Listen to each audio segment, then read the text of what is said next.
Hello student, good morning. ये इसमें हम लोग देखेंगे कैसे अलॉटमेंट लेटर डाउनलोड करेंगे। तो सबसे पहले आप अपना लॉगिन आईडी और पासवर्ड से लॉगिन करेंगे जेसीसी बोर्ड में। जैसे इसमें रजिस्ट्रेशन नंबर आप डाल के अपना पासवर्ड डालेंगे तो आपको स्टेटस देखने के लिए लिंक आएगा और इस तरह से आपका registration number phase first round का है तो ये आपको जो है डिस्प्ले होगा। इसके बाद जैसे ही आप इससे आगे बढ़ेंगे तो आगे बढ़ने के बाद आप इसमें पाएंगे कि अलॉटमेंट स्टेटस का क्या ये है, जिसमें आपको पर्सनल डिटेल्स भी शामिल रहेगा और अलॉटमेंट डिटेल में कहने का मतलब क्या हुआ कि आपको कौन सा कॉलेज मिला है, कौन सा ब्रांच मिला है और किस कैटेगरी के थ्रू अलॉट हुआ है।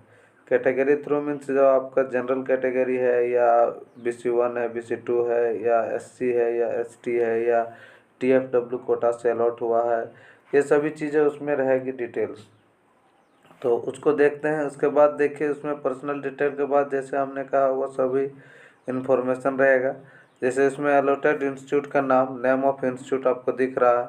उसके बाद नेम ऑफ ब्रांच, उस इंस्टीट्यूट में आपको कौन सा ब्रांच है वो आपको दिख रहा है, जो हमने अभी पहले ही बताया कि ये सारा चीज़ें देखने के बाद फिर आपको कौन सा कैटेगरी से वो अलॉट हुआ है वो भी आपको दिखेगा।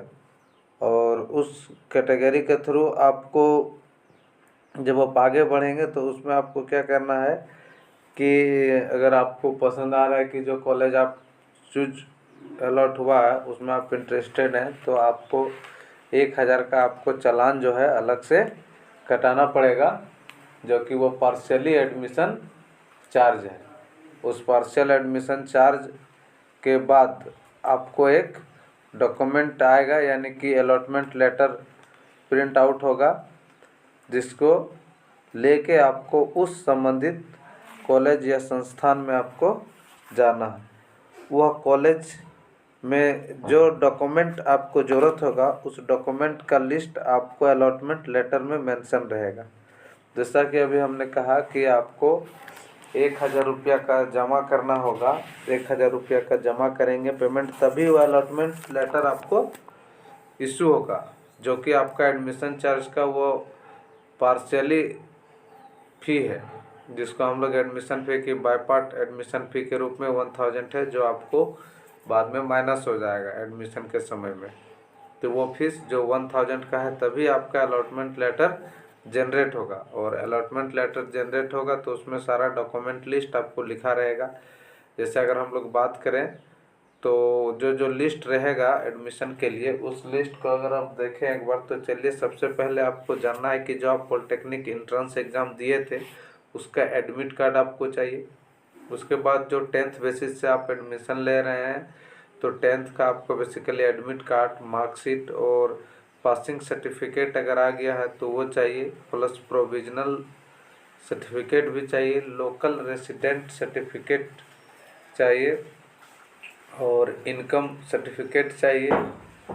और इसके साथ ही अगर EWS है तो EWS के लिए अलग से जो इनकम एसेट का आता है वो चाहिए, कास्ट सर्टिफिकेट चाहिए।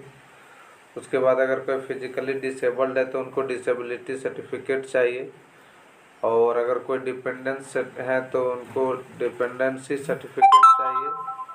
इसके अलावा स्कूल या कॉलेज लिविंग सर्टिफिकेट चाहिए, फिजिकल फिटनेस चाहिए, 1 सेट ऑफ फोटोकॉपी सारा सर्टिफिकेट का चाहिए और 6 कॉपी कलर पासपोर्ट साइज और एक एंटी रैगिंग सर्टिफिकेट या एफिडेविट चाहिए। अगर आपको ये सूचना अच्छा लगा तो अपने दोस्तों को शेयर करें और ये चैनल को सब्सक्राइब कर लें, ताकि आगे और भी इस तरह का सूचना जो है पॉलिटेक्निक या इंजीनियरिंग से रिलेटेड, काउंसलिंग से रिलेटेड आपको मिलते रहेगा। इस वीडियो को देखने के लिए बहुत बहुत धन्यवाद। Thanks for watching this video.